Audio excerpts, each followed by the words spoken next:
Hello friends and welcome. I am Kinshuk Mitra, Assistant Professor in Mechanical Engineering Department, SSI PMT, Raipur. तो आज हम लोग इस orthographic projection का आइसोमेट्रिक मॉडल FreeCAD सॉफ्टवेयर में किस प्रकार से बना सकते हैं, इसको स्टेप बाय स्टेप देखेंगे। तो चलिए शुरू करते हैं।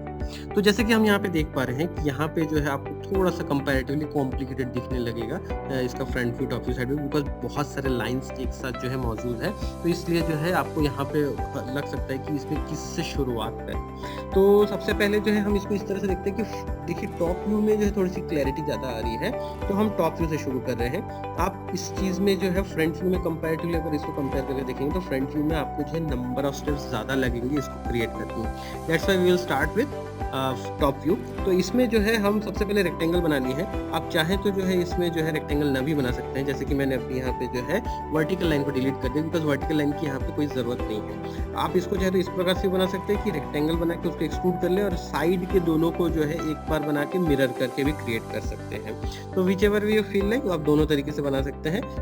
इसमें जो है डेफिनेटली यूजर के पास चॉइस रहता है कि वो किस प्रकार से बना सकता है। यहाँ पे कोई रूल्स रेगुलेशंस अप्लाइड नहीं है कि आपको जो इसी प्रकार से बनाने की जरूरत है। सो अब यहाँ पे जो है हम इसको पूरे को एक बार में एक्सट्रूड करेंगे और बाद में जो उसको जो पार्ट को जो है कट आउट करके जो है रिमूव करके जो है इसको सेट कर देंगे। तो अभी हम इसमें ये अप्रोच लगा रहे हैं। आप अदरवाइज जो है सिर्फ रेक्टेंगल को बना के एक्सट्रूड करके ये वाला हिस्सा को भी बना सकते हैं।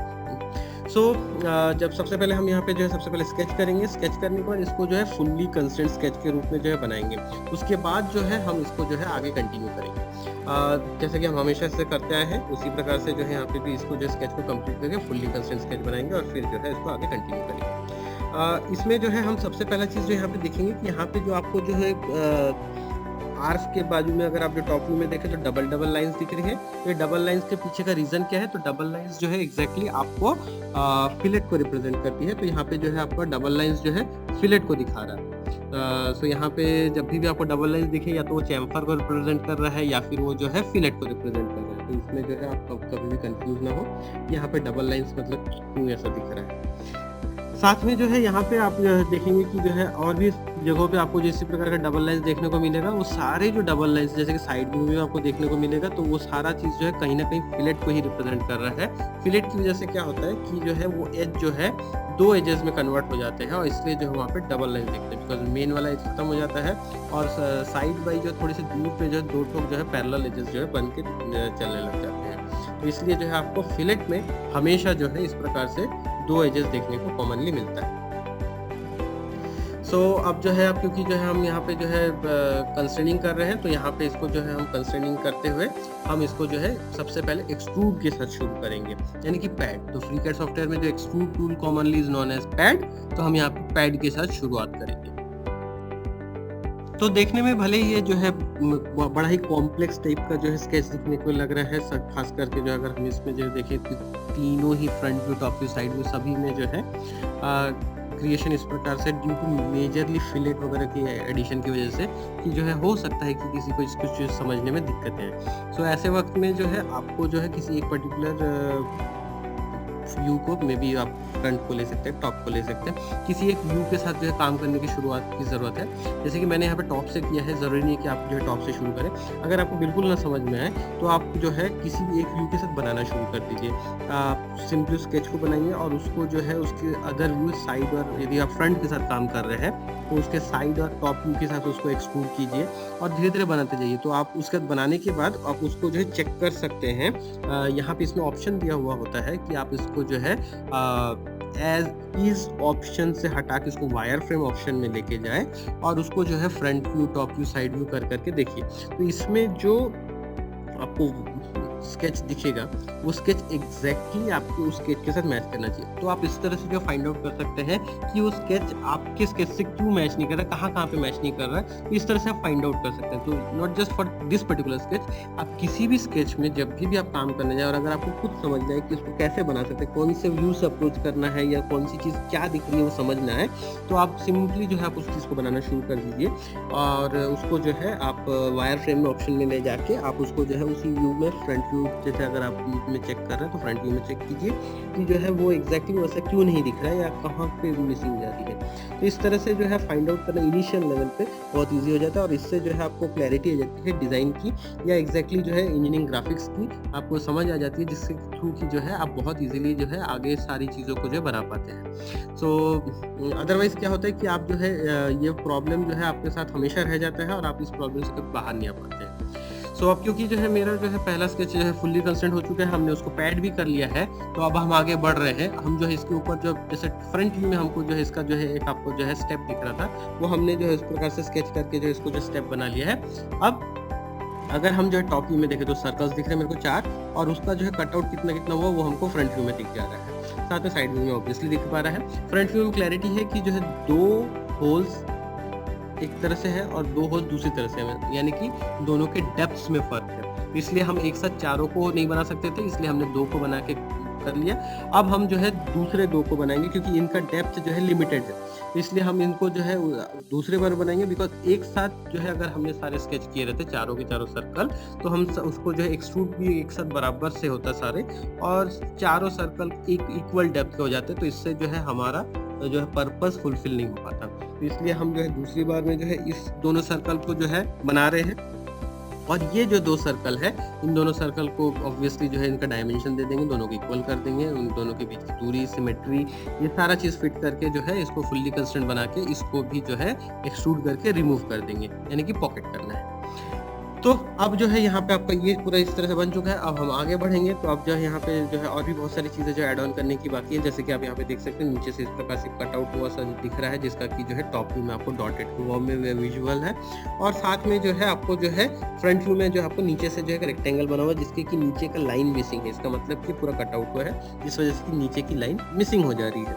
तो ये इस प्रकार से ये बन गया है। तो इस वजह से आप एक एक आप जो है चीज़ों को आइडेंटिफाई करिए एक एक हिस्से को और उस हिस्से को जो है यहाँ पे जो है इनकॉर्पोरेट कीजिए और फिर जो अगले हिस्से की ओर आगे बढ़िए। तो इस प्रकार से अटेम्प्ट करने से आप बहुत इजीली जो है किसी भी पर्टिकुलर जो है स्केच को कंप्लीट कर सकते हैं बहुत कम समय में। तो अब हम जो है ऊपर वाले हिस्से की ओर आ जाते हैं। ऊपर वाले हिस्से में हम यहाँ पे बना लेते हैं। तो यहाँ पे सबसे पहले मैंने यहाँ पे रेक्टेंगल से शुरुआत की है।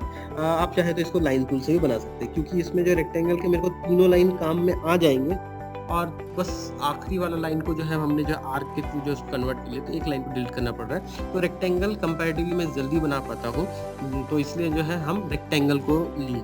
आप चाहे तो लाइन टूल से भी बना सकते हैं। तो उसमें आपको 3 बार 3 लाइन बनानी पड़ेगी और वो जो है perfectly vertical perfectly horizontal line होनी चाहिए। सो अब जो है यहाँ पे ऐसा कई बार जो है आपको जो है ये हो जाएगा कि जैसे हमने आर्क बाद में फिट किया तो आर्क और जो है लाइन के जो है पॉइंट्स एंड पॉइंट्स से मीट नहीं करेंगे तो वो कभी भी एक क्लोज्ड स्केच बन नहीं पाएगा। तो क्लोज स्केच बनाना यहाँ पे ज़रूरी होता है, ये हम शुरू से बात कर रहे हैं तो ये आपको मेरे ख्याल से क्लियर है। अदरवाइज वो जो है 3D सॉलिड में चाहे वो पैड हो चाहे वो रिवॉल्व हो किसी में जो है रिजल्ट नहीं करता है, इसलिए हमको क्लोज स्केच बनाना बहुत ज़रूरी है। तो अगर आपका जो है स्केच इस प्रकार से फुल्ली कंस्ट्रेंट स्केच बन जाए तो आप उसको फिर जो है रिमूव मटेरियल यानी कि पॉकेट ऑप्शन के थ्रू जो है रिमूव कर सकते हैं। अब इस प्रकार से हमने जो यहाँ पे जो है फिलेट ऐड कर दिया। तो जैसे यहाँ पे फिलेट ऐड करेंगे देखेंगे यहाँ पे 2 एजेस बन गए हैं। इसी वजह से जो है आपको देखिए अब यहाँ पे जो है ऊपर से देखने पे जो 2 एजेस दिख रहे हैं तो यही कारण है कि जो है फिलेट जब भी बनता है तो इस प्रकार से 2 एजेस दिखने लग जाते हैं। मेन एज खत्म हो जाता है और साइड वाइज जो 2 तरफ जो है 2 एजेस बन जाते हैं और उसकी वजह से आपको इस प्रकार से 2 एजेस दिखने लग जाते हैं। अब इसमें जो है एक सर्कुलर कटआउट भी अलग से हुआ है जो कि अलग डेप्थ तक गया है, इसलिए अब हम यहाँ पे सर्कल अलग से बना लिए हैं और सर्कल को जो है रिमूव कर देते हैं क्योंकि सर्कल जो है आर पार है, इसलिए इसको हमने थ्रू ऑल ऑप्शन को चूज करके बना दिया। अब आगे अब यहाँ पे जो है हमको जो है और ढूंढने की जरूरत है कौन सी ऐसी लाइन मिसिंग है या कौन सी ऐसी चीज़ है जो अभी इसमें इनकॉर्पोरेट नहीं हुआ है। तो आपको अगर जो है चेक देख के समझ ना आए इनकेस तो आप क्या कर सकते हैं, आप सिंपली यहाँ पे जो है एज इज ऑप्शन को वायर फ्रेम में कन्वर्ट कीजिए और वायर फ्रेम में कन्वर्ट करने के बाद आप इसमें जो है सारे जो front view top view side view करके जो है उनको जो है चेक कीजिए। तो इस तरह से जो है आपको एग्जैक्टली पता चलते चला जाएगा कि जो है आप अभी कौन कौन से पार्ट्स है जो अभी मिसिंग है या जो आपके इस पर्टिकुलर मॉडल में उसको यहाँ पे रिफ्लेक्ट नहीं हो रहा है, वो सारे को जो है आप यहाँ पे ढूंढ के एक एक करके जो है आप यहाँ पे रिफ्लेक्ट करा सकते हैं। तो जैसे कि अगर आप ध्यान से देखें तो यहाँ पे जो आपको देखने को मिलेगा कि जो है साइड वाले जो ये जो शेप्स हैं, इनको जो है अगर फ्रंट व्यू में देखें तो इनकी हाइट अलग है, और जो बीच वाला जो बेस प्लेट के रूप में जो एग्जिस्ट करता है उसका जो हाइट अलग है। तो क्योंकि हमने एक साथ बना दिया था तो हम यहाँ पे चाहे तो इसको रिमूव मटेरियल करके भी बना सकते हैं, क्योंकि हमको जो है यहाँ पे स्केच दिखाना, तो इसलिए मैंने जो है इसको एक साथ बना लिया था। आप चाहें तो इसको दो हिस्से में बना सकते हैं। सॉफ्टवेयर FreeCAD पर्टिकुलर सॉफ्टवेयर में कई बार जो है इस प्रकार से एक जो आपका बेस प्लेट बना है उसके बाजू में एक और बेस प्लेट बना के उसको अगर एक्सट्रूड करने जाए तो कई बार जो है वो रिजल्ट नहीं दे पाता है, या जो है आपका जो है मॉडल जो पुराना जो एग्जिस्टिंग जितना हिस्सा बना हुआ है वो जो है दिखना बंद हो जाता है। तो इसलिए जो है हमने उस प्रीवियस नॉलेज की वजह से जो है हमने यहाँ पे जो है इसको एक साथ बना के रिमूव करना ज़्यादा सही समझा है। बट आप इसमें ट्राई करके देख सकते हैं, अगर आपको इसमें जो है रिजल्ट मिल जाता है तो आप इस तरह से भी बना सकते हैं। अब बीच में अलग से जो है देखेंगे कि वहाँ पे भी जो एक अलग से जो है एक छोटा सा जो है प्लेट का एग्जिस्टेंस है जो कि उसी के साथ में जुड़ा हुआ एक साथ है। तो उस प्लेट को भी जो आप यहाँ पे एक साथ जो यहाँ पे बना सकते हैं और उसको भी जो है फुल्ली कंस्ट्रक्ट करके एक्सट्रूड कर सकते हैं। ऑब्वियसली उसको जो है हम यहाँ पे without making it fully construct हम उसको आगे नहीं बढ़ सकते हैं। तो सारे जो है वैल्यूज को जो एक साथ जो है फुल्ली कंस्टेंट बनाएंगे, और फुल्ली कंस्टेंट बनाने के बाद हम उसको जो है पैड करेंगे, क्योंकि मटेरियल पहले हमको ऐड करना है। सो इसलिए हम यहाँ पे इसको पैड करके इसको जो है ओके करेंगे। सो अभी एक फुल्ली कंस्टेंट स्केच बन चुका है। अब इस फुल्ली कंस्टेंट स्केच की पोजीशनिंग सेट करना बहुत जरूरी है। आप इसकी पोजीशन को with respect to horizontal and vertical axis set कर सकते हैं। अब जब आपका ये एक फुल्ली कंस्टेंट स्केच बन जाए, जैसे कि आप यहाँ पे देख सकते हैं, यहाँ पे 2 डिग्री ऑफ फ्रीडम रिमेनिंग बता रहा है, क्योंकि जो है हमने यहाँ पे जो है साथ में एक और जो है कुछ स्केच ऐड कर दिया है। सो यहाँ पे इस प्रकार से ये बन गया है। तो अब हम यहाँ पे इसको जो ऐड कर पा रहे हैं, इसकी वैल्यू को एग्जैक्टली जो है मेंशन करेंगे पैड में कितना करना है। तो ये इस प्रकार से पैड हो चुका है। अब हम यहाँ पे इसको जो है फिलेट टूल के थ्रू फिलेट करेंगे। तो फिलेट टूल के ऑप्शन में अगर FreeCAD सॉफ्टवेयर में काम करना है तो आप पहले जो है एजेस को चूज कर लें और फिर जो है टूल को सिलेक्ट करें। इससे जो है आपको काम करने में ईजी पड़ेगा। सो हमने सारे जो चूज कर दिया, इस प्रकार से फिलेट में आप यहाँ पे देख भी सकते हैं कि 3 एजेस 3, 4, 5 के रूप में जो है उसको जो है रिप्रेजेंट कर रहा है। तो यहाँ पे फिलेट करने में अप्लाई हो पा रहा है। तो ये फिलेट आपका अप्लाई हो गया। सो नेक्स्ट पार्ट, अब यहाँ पे देखिए जो साइड में जो आपने जो कटआउट्स बनाए थे इनमें भी जो फिलेट अप्लाइड है, तो आप चाहे तो इनको भी जो एक साथ सिलेक्ट कर सकते हैं और फिलेट अप्लाई कर सकते हैं। यूजुअली क्या होता है कि जो टेंजेंसी के साथ आर्क के साथ जो जुड़े हुए जितने भी लाइन है, जो भी सारी चीज़ें होती हैं, वो सारे जो है उसके कंटिन्यूएशन में ही जो है कंटिन्यूड हो जाते हैं। तो इसलिए अगर आप कभी भी आर्क को चूज करेंगे तो आर्क के साथ में अगर टेंजेंसी के रूप में जो है स्केच के वक्त आपने लाइन को लिया था तो लाइन ऑटोमेटिकली उसके साथ में अटैच हो जाता है। सो इसलिए जो है आपको यहाँ पे देखने को मिलेगा कि जो है यहाँ पे दोनों जो है एग्जैक्ट जो है एक कंटिन्यूएशन में जो है एग्जीक्यूट हो गया है फिलेट, जबकि हमने सिर्फ और सिर्फ आर्क को ही चूज किया था। सो इस तरह से जो है हम इस मॉडल को जो अप्रोच कर सकते हैं और बना सकते हैं। This is how this particular model can be made. That's it for today. Okay, thank you.